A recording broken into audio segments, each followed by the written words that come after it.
Good evening po mga idol, magandang gabi. Tayo po makainom ng kape rito nakilala po natin na mag-asawa rito sa may Plaridel. Ano pangalan ng barrio nito? Doña Agnaya po. Gloria. Doña Doña Stina.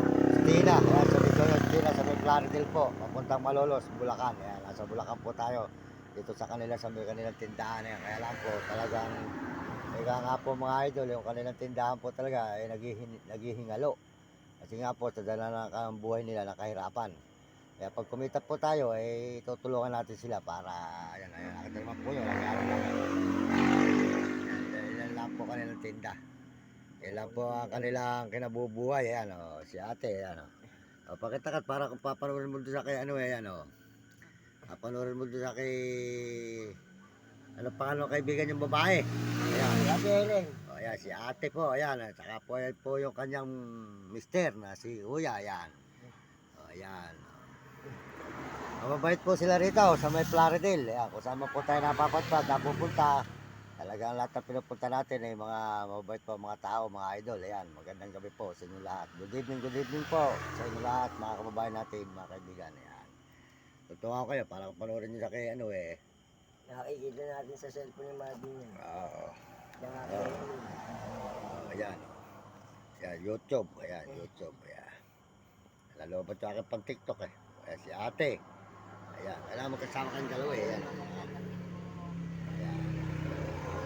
Kaya lang binibidyo ako mag-asawa para panurin nyo. Yan po ang kanilang tinda, konting sitserya.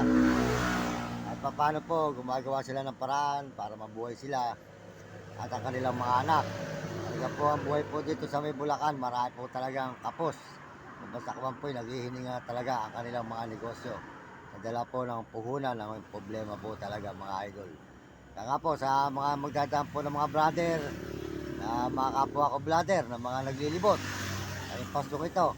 Pakipunta naman po niyo mag-asawa na ito dito sa may Doña, ano pangalan? Doña Cristina. Sa Doña Cristina, Highway, MacArthur Highway, ng Plaridel, para suportahan ninyo ang kanilang tindahan. Madal man kayo rito.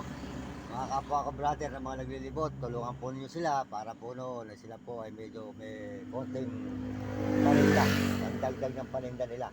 Wala pa po tayo, hindi pa tayo kung kumikita na po tayo matutulungan natin sila kaya lang po talaga medyo tayo ay malapit-lapit na rin po. Ayan. Ayan na po ang laman ng loob ng kanilang tindahan. Kaya konti sitsirya lang. Si kuya po ay nag-uuling ka, Nag-uuling. Naglilipak ng uling. Ayun.